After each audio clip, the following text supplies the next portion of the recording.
Oui, les market movers tous les soirs, bien sûr, dans After Business. On revient sur tout ce qui fait bouger les marchés. Ce soir, avec nous, c'est Eric Lewin, rédacteur en chef des publications Agora. Bonsoir, Eric Lewin. Bonsoir, Jean-Christophe. Alors, on va revenir, bien sûr, sur le sujet de la soirée. C'est la Fed. C'est fait. Les jeux sont faits. Donald Trump donc a fait son choix. Sans surprise, il a choisi Jérôme Powell pour succéder à Janet Yellen. Ce sera en février prochain. On rappelle que Jérôme Powell, c'est un gouverneur de la Fed. Il connaît bien la maison. Un républicain, et donc il prendra ses fonctions donc en mois de février, mais ça avait été déjà largement anticipé par les marchés. Il n'y a pas beaucoup de réactions d'ailleurs ce soir. Non, il n'y a pas beaucoup de réactions. Ce qu'il faut noter quand même sur Jérôme Powell, c'est le premier depuis très longtemps qui n'est pas docteur en économie, puisqu'il est diplômé de la faculté de Georgetown. C'est un spécialiste du droit. La deuxième chose qu'il faut savoir sur Jérôme Powell, c'est qu'il a commencé à servir sous George Bush père. Il était sous-secrétaire d'État au Trésor. Il est très, très jeune. C'est un républicain modéré, qui est pour moins de régulation bancaire, mais qui devrait continuer finalement la politique de la Fed. Il ne devrait pas y avoir de changement dans cette politique monétaire de la Fed. Ce qui est quand même assez rare, c'est que c'est l'une des premières fois, je crois, depuis au moins 40 ans, si je ne m'abuse, qu'un gouverneur de banque centrale américaine n'est pas reconduit, puisque Janet Yellen n'aura fait qu'un mandat, alors que pourtant son bilan est plutôt bon. Il y a une croissance solide, il n'y a pas d'inflation, elle n'a pas fait du tout d'erreur sur la politique monétaire. On verra ce que fera Jérôme Powell, mais il est beaucoup moins orthodoxe que n'aurait pu l'être Taylor, qui était vraiment un monétariste très très rigoureux. Donc les marchés respirent un petit peu, vont regretter un petit peu Janet Yellen. Ils vont regretter, puis surtout on verra les premières décisions de Jérôme Powell. Est-ce qu'un non-économiste pourra faire aussi bien que les autres économistes? Alors il sera peut-être challengé là-dessus. Et il est en faveur aussi de la dérégulation financière. C'est une chose importante. C'est ce qui le différencie un peu de Janet Yellen. C'est pour ça que Trump l'a nommé. Il ne pouvait pas nommer Taylor parce que c'était vraiment d'une politique monétaire trop restrictive. On aurait eu des taux d'intérêt, notamment si on appliquait les règles de Taylor, autour de 3,5% actuellement.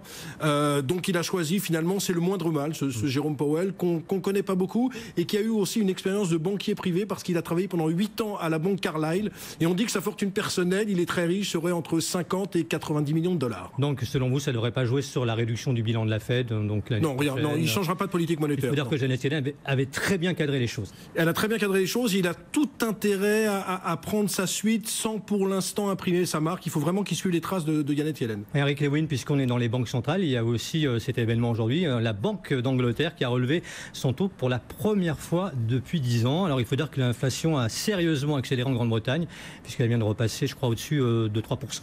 Alors en fait, ce qu'il faut savoir, c'est qu'après le Brexit, la Banque centrale anglaise avait baissé ses taux d'intérêt de 25 points de base. Donc là, elle ne fait que revenir au niveau d'avant le Brexit. Ce qu'il faut dire aussi, c'est que l'inflation, c'est un peu une inflation qui est liée à de l'inflation importée, puisqu'il y a eu, vous savez, une dépréciation de la livre sterling très importante, et donc mécaniquement, le coût des importations est plus important, et donc ça crée de l'inflation importée.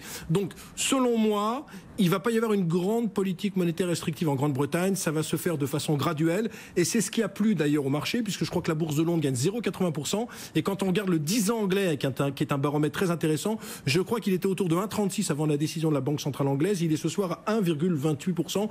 Donc il n'y a pas beaucoup de changements. Je ne suis pas sûr qu'il y ait beaucoup de hausse des taux au cours de l'année prochaine. On est, c'est vrai, sur un chômage au plus bas depuis 40 ans en Grande-Bretagne. Mais l'inflation devrait vraiment baisser parce que c'est une inflation, je le répète, liée vraiment à la dépréciation de la livre sterling. Alors on a les banques centrales qui réduisent en ce moment leur soutien. On le voit avec la BCE également. On a un resserrement du crédit. Or, les conditions financières vont être de plus en plus tendues. Écoutez, mais pas d'inquiétude pour le moment. Moi, j'ai pas d'inquiétude. Je pense que la Fed va augmenter ses taux en décembre. C'est quasiment acté, puisque vous avez vu qu'hier, elle a dit que la croissance était vigoureuse. Il y a un indice intéressant qui est sorti ces jours-ci, dont on n'a pas parlé, c'est l'indice du coût du travail, qui est ressorti en hausse de 0,7% au troisième trimestre. Ça fait 2,5% en un an, et c'est la plus forte hausse depuis 9 ans. Donc, ce que je pense, c'est que la Fed, il y aura une hausse des taux. Maintenant, la BCE, très honnêtement, je crois que la fin du mandat de notre ami Mario Draghi, c'est fin octobre 2019. Je pense qu'il n'y aura pas de hausse des taux d'ici fin octobre 2019 parce que la politique de réduction d'achat d'actifs va continuer à 30 milliards l'année prochaine. Puis après, à mon avis, il y aura encore une petite salve, 15 à 18 milliards. Et donc, je ne crois pas qu'il y ait tout de suite une hausse des taux en Europe, d'autant plus qu'il y a vraiment très peu de signes d'inflation là sur le vieux continent. Alors, on va s'intéresser un peu à ce qui s'est passé à Paris du côté des valeurs. On en a une qui nous intéresse ce soir, c'est Carrefour qui signe d'ailleurs la plus forte hausse du CAC, qui gagne 1,5%. Alors, on est sur des niveaux de prix historiquement bas pour Carrefour. Écoutez, Carrefour, c'est l'une des plus fortes baisses du CAC 40 depuis le début de l'année. On doit perdre 23%. Oui. Je crois que Technip fait moins 26%. Donc parmi les deux plus fortes baisses, ce qu'il faut dire, c'est qu'on attend le plan de Bompard. Bompard qui a un peu redressé la Fnac avec une politique axée sur le digital. Et on veut savoir ce que va faire Bompard. Quelle sera sa stratégie par rapport à Dia? Est-ce qu'il y aura 1 milliard de réduction de coûts ou plutôt 750 millions? Certains gérants, certains investisseurs se disent qu'avec une capitalisation de 13 milliards d'euros, Carrefour a un petit peu trop baissé. Maintenant, c'est vrai que les supermarchés et les hypermarchés ont du plomb dans l'aile parce qu'avec l'arrivée d'Amazon, avec l'arrivée du e-commerce, c'est vrai qu'on va de moins en moins dans les hypermarchés et les supermarchés. Donc il y a un business model à trouver.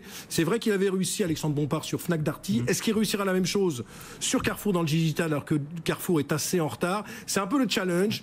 Moi, j'ai tendance à dire que c'est un peu trop tôt peut-être pour acheter la valeur. Les investisseurs font quel pari donc, ils font un pari, c'est un peu risqué, ça a pris 8% par rapport au plus bas. Je crois que le plus bas depuis 5 ans, c'est 16,30. On doit être autour de 17,50, 17,60.